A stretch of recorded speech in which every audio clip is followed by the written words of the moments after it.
បទានុក្រមរៀនពាក្យនិងអត្ថន័យរបស់ពាក្យ ក កអាកានិងកកាកាក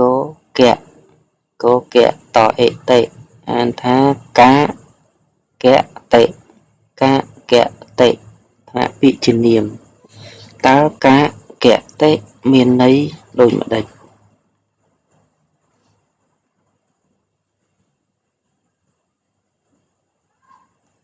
កាកៈតិថ្នាក់ពាក្យជានាមមានន័យថាឈ្មោះបទកាព្យឈ្មោះបទកាព្យពាក្យពាក្យ4ក្នុងវងកញ្ចក់បទដំណើរក្អែកលោតបទដំណើរក្អែកលោតឈ្មោះ